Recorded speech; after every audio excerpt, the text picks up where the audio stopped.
Les justiciers ici ne portent pas de Beretta, leurs armes, un ordinateur et des connaissances sophistiquées en informatique. On se comporte comme un internaute moyen qui va sur ce réseau Tor et qui étudie les offres disponibles. Tor, la bête noire du moment de ces 10 analystes. Il traque les fraudeurs qui utilisent ce logiciel pour masquer l'adresse IP de leurs ordinateurs, devenant ainsi anonymes.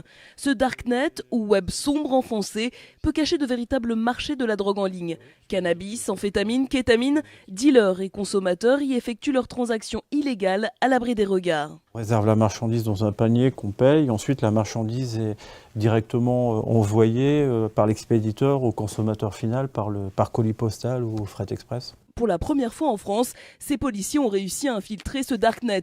Ils se sont fait passer pour des clients lambda et ont payé leurs transactions avec des bitcoins, cette monnaie virtuelle anonyme. Ils sont ainsi remontés jusqu'à un dealer présumé habitant la Loire. On démontre que le darknet n'est pas un espace d'impunité, contrairement à ce que pensaient les trafiquants, et on va acquérir et poursuivre l'acquisition de méthodes de travail qui vont nous permettre d'approfondir nos enquêtes sur cet espace. Ce trafiquant de drogue présumé vivait dans un village isolé. 350 grammes d'amphétamine et 100 grammes de résine de cannabis ont été saisis chez lui.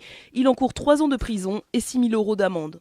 Cyberdouane, le deuxième en 3 ans. 3 personnes viennent tout juste d'être placées en garde à vue, suspectées de trafic d'armes, drogue et faux papiers. Un coup de filet qui visait la principale plateforme de la face cachée du web, le dark web.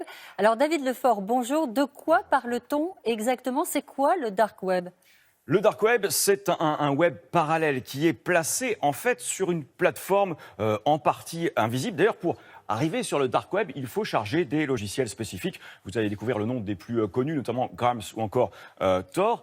Ces logiciels qui vous permettent un anonymat total, mais aussi un cryptage des échanges de l'ensemble des contenus. Alors qu'est-ce qu'on va y faire?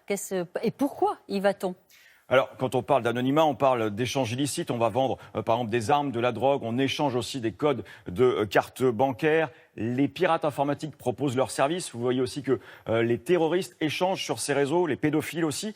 Pour les usages, j'allais dire positifs, il y a aussi, c'est un moyen de contourner la censure pour les journalistes ou encore les lanceurs d'alerte. Il faut savoir que depuis 2015, l'ensemble des pays et des agences se sont dotés d'unités spécifiques d'enquête pour investir le dark